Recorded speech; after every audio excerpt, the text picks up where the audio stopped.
Alors sans pétrole ni électricité, vous seriez clairement pas en train de voir cette vidéo. L'énergie, elle est au centre de toutes nos vies. Et c'est ça qui a permis à notre société d'évoluer, de prospérer aussi vite ces derniers siècles. Pourtant, mes chers anguilles électriques, c'est aussi la source de pas mal de problèmes. Comme la pollution, les dangers pour la santé, les risques économiques. Et en fait, il y a de plus en plus de gens qui décident de vivre sans pétrole ou même électricité. Mais pour ça, faut faire des sacrifices. Faut être aussi super inventif pour trouver des alternatives. Et ça, c'est ce que vont devoir découvrir à leurs dépens nos deux cobayes, Gustave et Balthazar.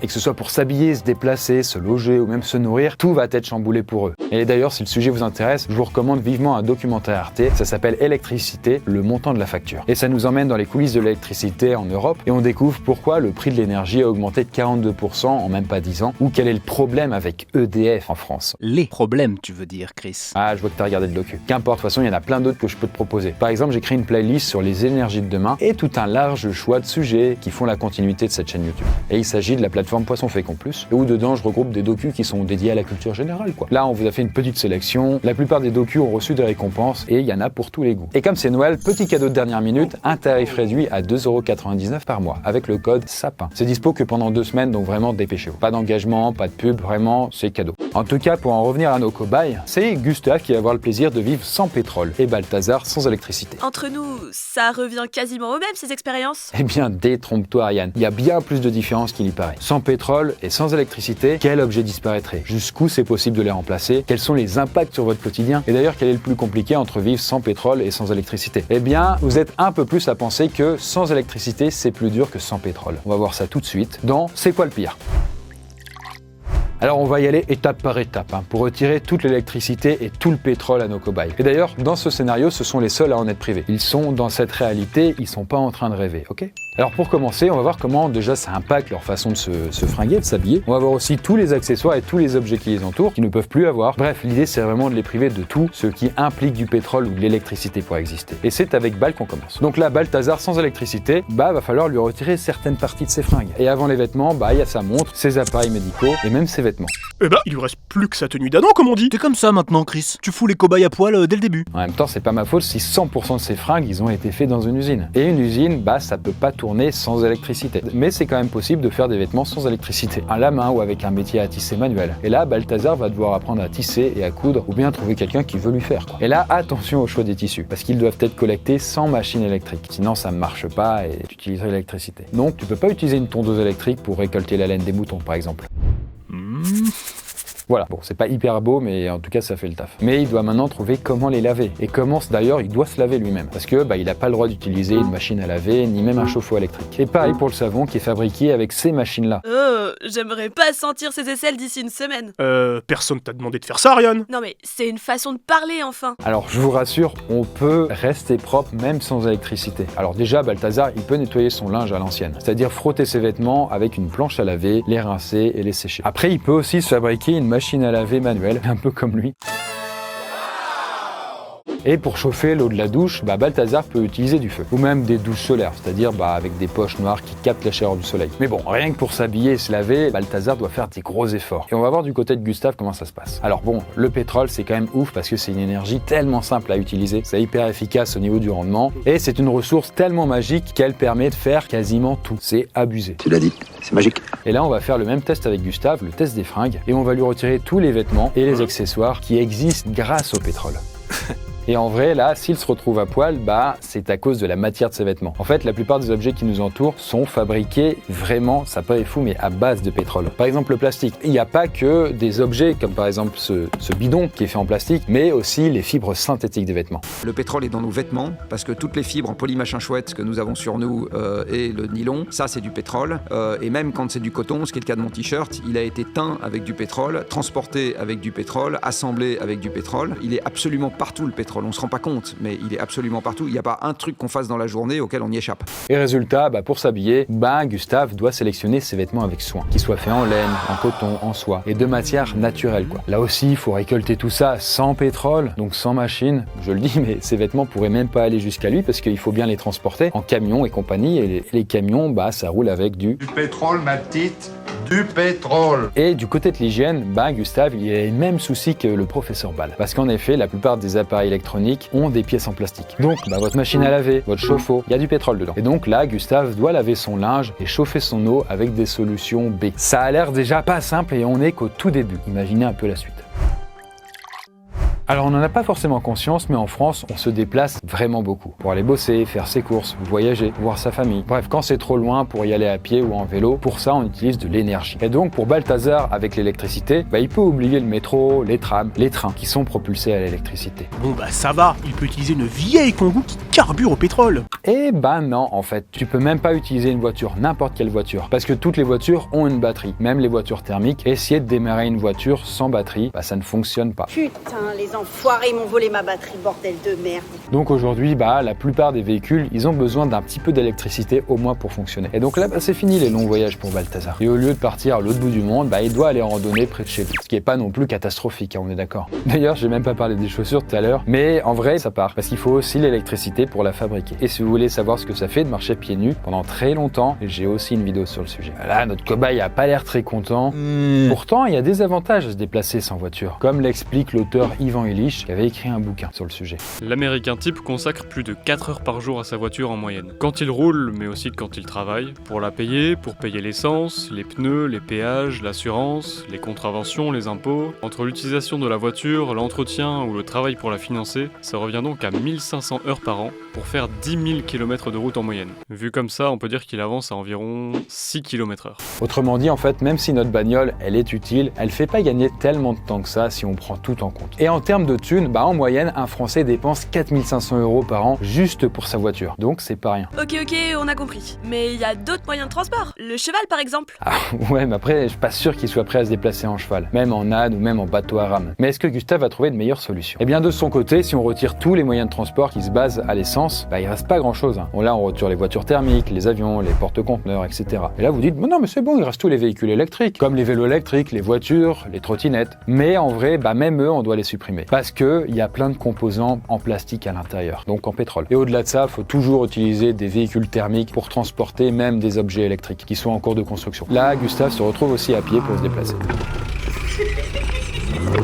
Mais justement, il faut aussi parler des transports de marchandises. Parce qu'en vrai, pas 80%, ni même 90%, ni même 99%, mais 100% des produits qu'on achète ont besoin d'être transportés. En magasin ou en ligne. Et ils ont besoin d'être transportés en bateau, en avion, en camion, en train. Et tout ça, ça fonctionne avec le pétrole ou l'électricité. Et si on retirait l'un ou l'autre, à l'heure actuelle, les magasins seraient vides. Le pétrole est dans le système mondial de transport, et notamment les camions et les bateaux. Et sans les camions et les bateaux, vous auriez en France plus une casserole, plus un téléphone, ce qui serait beaucoup plus grave que les casseroles, plus une caméra pour nous filmer, et plus un bout de moquette. Et pour vous donner un ordre d'idée, 60% du pétrole mondial, il est utilisé pour transporter des gens ou des marchandises. Donc c'est vraiment l'utilisation principale de la ressource. Et les 40%, c'est fait pour se chauffer, faire tourner des machines, fabriquer des objets. Et typiquement Jean Covici, qui est donc un expert sur les énergies en France, lui, il a utilisé la notion d'esclave énergétique. Oula, j'ai un très mauvais feeling tout à coup. T'inquiète, ça va bien se passer. En fait, un esclave énergétique, c'est une image pour parler des machines. Et la question est toute simple, combien il faut d'humains pour faire le même travail que les machines? Par exemple, pour faire avancer une voiture, voler un avion ou tourner une usine? Bonne question. Bonne question. Eh bien, avant de répondre, regardez cette petite expérience. En fait, là, on a un champion olympique de vélo qui est en train de pédaler. Là, il envoie de l'énergie pour fournir l'électricité à un grille-pain. Résultat, pour faire griller une seule tartine, le champion doit pédaler l'équivalent de 50 km/h sur une pente inclinée à 40 degrés. Tout ça pour concurrencer un câble électrique. Et là, imaginez, pour propulser une voiture, il faudrait non pas un champion olympique, mais 180. Et pour faire démarrer en avion, en admettant qu'on pourrait tous les mettre à l'intérieur, sans le poids, il faudrait 43 000 champions olympiques. Sans pétrole ni électricité, vous n'irez pas bien loin, d'où le terme d'esclave énergétique. Ce sont comme des êtres humains, d'une certaine manière, qui fournissent de l'énergie pour notre besoin. Et pour notre plaisir, quand même. Et alors avec ça, on arrive à des ordres de grandeur qui sont assez parlants, puisque en moyenne, un Français vit comme s'il avait 600 esclaves à sa disposition toute la journée. Et là, je parle bien de la moyenne. Donc on se rend pas compte à quel point l'énergie a totalement transformé nos vies. Là, Gustave ne peut rien acheter dans un commerce classique parce que tout est transporté avec du pétrole. Mais bon, après les vêtements et puis les transports, la vie de nos cobayes est bien transformée, mais on va cette fois-ci entamer le plus gros morceau qui est le logement. Là, on retrouve Balthazar chez lui et je vous propose un petit exercice là en même temps que lui. Ah, pitié, pas des exercices, ça me rappelle l'école. T'as qu'à remplacer le mot exercice par le mot jeu. Prenez une feuille et un crayon et notez tout ce qui fonctionne à l'électricité autour de vous. Là, vous allez être surpris par la longueur de la liste. Four, la vaisselle, télé, chargeur, chauffe-eau, ampoule, wifi, expirateur, VMC, volet roulant, bon voilà. Et après, si on vire aussi tout ce qui a été fabriqué grâce à l'électricité, il ne reste plus rien. Hein? Bon, sauf peut-être la chaise en bois de Balthazar, parce que c'est lui qui l'a fabriquée avec ses petites mains. Mais là, du coup, il doit en plus déménager de chez lui, parce qu'il va avoir besoin de faire des choses qu'il ne peut pas faire en vivant chez lui tout seul dans sa maison. Mais rassurez-vous, on peut survivre sans électricité, sans être au Moyen-Âge. Par exemple, dans le monde, ça paraît fou, mais il y a presque 1 milliard de personnes qui survivent sans électricité. Et si on remonte à peine plus d'un siècle dans le passé, c'était également le cas. Pour toute l'humanité, quoi. Donc là, notre cher Balthazar, il va devoir se retrousser les manches et se construire une baraque. Et là, la méthode la moins technique, c'est de prendre une hache et de tout fabriquer en bois. Ça paraît fou, mais en vrai, dans les années 90, le réalisateur Nicolas Vanier est parti au Canada et avec sa femme, ils ont construit une cabane en pleine forêt et ils ont survécu tout l'hiver. On parle bien du Canada où il peut faire moins 50 degrés. Ce Canada, oui, tout à fait. Et en parlant de température, presque tous les systèmes de chauffage fonctionnent à l'électricité. D'ailleurs, même les chaudières à gaz, au fioul, les poêles à granulés, sans électricité, ils ne s'allument pas. Parce qu'en fait, ils utilisent tous un système électrique pour pouvoir enclencher la combustion. Donc, sans ça, ça ne marche pas. Ou en tout cas, il faut le remplacer. Et donc là, Balthazar retourne au basique, une bonne vieille cheminée. Mais tu peux pas faire ça n'importe comment, sinon tu t'étouffes à l'intérieur ou tu fais flamber la baraque. Il faut bien isoler la cabane et éliminer les fuites d'air. Et ensuite, il y a l'éclairage. Il faut prévoir des fenêtres pour avoir la lumière du soleil ou de la lune. Mais sinon, on peut utiliser des bougies, des lampes à huile, du pétrole ou du gaz. Il y a droit, lui, je vous rappelle. Juste ça. Et après, pas mal de taf, beaucoup de sueur froide et de rêves douloureux, de cauchemars aussi. Voici son nouveau logement, sans électricité. Et sachant que notre électricité, elle a augmenté de 50% en à peine 10 ans, il va faire quand même des petites économies, quoi. Et allons voir du côté de Gustave avec son logement. Mais lui, il n'a pas le droit au pétrole. Là, il est au milieu de sa pièce et il regarde tout ce qui existe grâce au pétrole. Mais là, c'est quand même plus difficile car en fait, le pétrole, il peut prendre beaucoup de formes différentes. Tu sais que le pétrole, c'est une soupe de plancton pourri? Et du coup, en fait, faut à peu près tout retirer. Parce qu'en fait, soit les objets sont faits en plastoc ou ils contiennent du plastique, et quand c'est pas le cas, évidemment, il a fallu les créer avec des machines ou les transporter avec des machines qui utilisent du Pétrole, c'est du pétrole, monsieur! Au moins, ce sera plus simple pour déménager. Pourquoi il devrait déménager lui aussi? Ok, on veut bien des petites explications, Edgar. C'est simple, la maison de Gustave existe grâce au pétrole. Il y en a par exemple dans certains types d'isolants, dans les revêtements de sol, les fenêtres, les tuyauteries en plastoc, tout ça. La peinture, laisse tomber, c'est pas mieux, elle est fabriquée en partie avec des dérivés de pétrole. Intéressant, Edgar, intéressant. Bon, on va reprendre... Attends, il reste aussi certains matériaux dans la toiture qui sont à base de pétrole. Et bien sûr, les équipements de construction, genre les bulldozers, les camions et tout le reste, qui fonctionnent avec du carburant. Moi, je vous le dis, on vit dans du pétrole. Merci, Edgar, mais t'emballes pas non plus. Dans tous les cas, Gustave doit se barrer de chez lui. Et là, pour varier un peu, on va construire une maison en terre-paille. Et ça, c'est une méthode qui revient à la mode. La structure, elle est en bois, mais les murs, ils sont faits avec un mélange de terre et de paille. Et voilà le résultat. Bon là vous dites il doit un peu se faire chier parce qu'il n'y a plus de téléphone, il n'y a plus d'ordi, de smartphone évidemment, de télé non plus. Mais la bonne nouvelle c'est que maintenant il est voisin de Balthazar. Donc ils vont pouvoir jouer ensemble, discuter, se soutenir un peu. Mais c'est pas tout, maintenant qu'ils sont à poil et quasi SDF, nos cobayes vont devoir se confronter à la faim. Bon, on a déjà parlé des transports de marchandises. Pour bouffer, nos cobayes sont obligés d'aller chercher leurs produits directement à la ferme. Sauf que ça, c'est pas la seule contrainte liée à la bouffe, parce qu'il faut aussi la produire, la bouffe. La récolter, la cuisiner et la conserver. Et pour rappel, Balthazar peut pas utiliser de cuisinière, mais même de four électrique. Heureusement, il reste le feu. Et comme il a une cheminée, il peut cuire des aliments dedans. Petite option, utiliser la cuisson solaire avec ce genre d'objet là, voilà. Par contre, faut faire ses repas à l'avance, faut qu'il y ait du soleil. Voilà, il y a des contraintes. Pas le temps d'attendre. Moi, à sa place, je boufferais tout cru. T'es au courant qu'il y a des aliments qui se mangent pas crus? Oh, tu sais, je suis plus à ça près. Bon, après, à tout bouffer cru, ok, mais il faut quand même avoir un bon système immunitaire. D'ailleurs, Balthazar, il doit être un peu plus au taquet maintenant qu'il peut pas utiliser de frigo. Et pour conserver des aliments sans électricité et sans frigo, c'est pas une mince affaire. Heureusement, nos ancêtres, ils avaient quand même des petites solutions ingénieuses. Typiquement, le frigo du désert. En fait, votre bouffe est conservée dans des pots en terre cuite, c'est entouré de sable et avec de l'eau. Et vous pouvez atteindre des petites températures sympas quand même. Pas autant qu'un frigo, mais ça marche. Après, il y a aussi un truc qui est sympa, c'est de créer un cellier. Donc, c'est-à-dire un truc sous terre. Là, il y a une fraîcheur en été comme en hiver. Après, pour la viande, Balthazar peut aussi apprendre le séchage, le salage ou même le fumage. Ce sont différentes méthodes de conservation. Et presque tout peut être mis en boîte de conserve. Les fruits, les légumes, même les œufs et la viande. Après, on peut aussi conserver certains aliments dans du vinaigre ou bien les déshydrater. Mais il faut aussi parler de l'eau. Parce que sans l'électricité, Balthazar, il peut pas avoir accès à l'eau courante. En soi, il n'y a pas besoin d'électricité pour que l'eau passe dans la plomberie. Mais par contre, le processus qui permet de la rendre potable, ça consomme consomme beaucoup d'énergie. Ça se fait pas comme par magie. Et donc, faut des pompes, des équipements électromécaniques. Et donc, lui, à la place, il doit récupérer soit l'eau de pluie, soit creuser un puits. Par contre, il faudra bien filtrer l'eau et la bouillir pour la rendre potable. Et ça, c'est aussi un truc que Gustave va devoir faire. Et en parlant du loup, bah oui, de son côté, Gustave, il a aussi des problèmes avec la bouffe. Parce que sans pétrole, c'est surtout au niveau de la production et de la récolte que ça va coincer. Le pétrole est dans ce qu'on mange parce que nous mangeons des choses qui ont été cultivées avec des tracteurs, fertilisées avec des engrais et défendues contre les petites bestioles avec des phytosanitaires.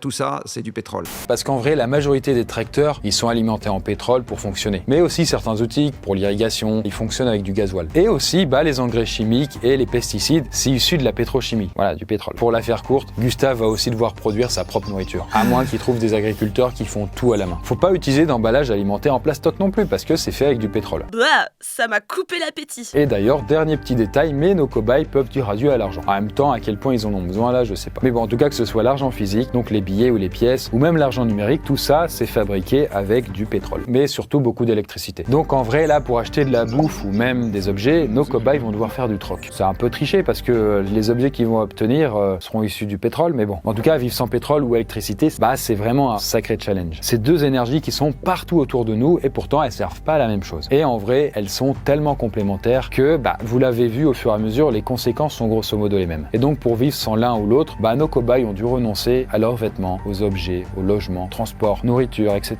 Le résultat de l'expérience est assez similaire pour nos deux cobayes. Mais ce n'est pas pour les mêmes raisons. Et si le pétrole et l'électricité disparaissaient, ce serait se priver de peut-être 99,9% de ce qu'on a été capable de produire sur toutes ces dernières années. Et comme le disait Jean Covici, l'énergie, il faut vraiment le voir comme une sorte d'esclave du coup qui est à notre service, mais qui se plaint pas et qui fait toujours ce qu'on lui demande. Et il se trouve que nous avons des centaines ou des milliers d'esclaves énergétiques. Si on nous retire tout ça, on est un peu comme les hommes des cavernes. C'est possible de survivre sans, bien sûr, parce qu'on l'a fait pendant toute l'histoire de l'humanité, mais clairement, ça va beaucoup moins vite. Donc au final, quel est le pire entre les deux? En vrai, c'est quand même très kiff-kiff, mais sans pétrole, c'est quand même plus dur que sans électricité. Tout simplement parce que sans pétrole, on ne peut pas produire d'électricité, puisqu'il en faut à un moment en fait du processus. En tout cas, aujourd'hui, ça fonctionne comme ça. Si vous avez d'autres idées d'expérience, parlez-en, proposez. Je rappelle, vous pouvez aller regarder le documentaire hyper intéressant sur Poisson Fécond Plus. Il y en a plein d'autres aussi de qualité, le lien est en description. Et quant à nous, on se retrouve à la prochaine vidéo. Bye!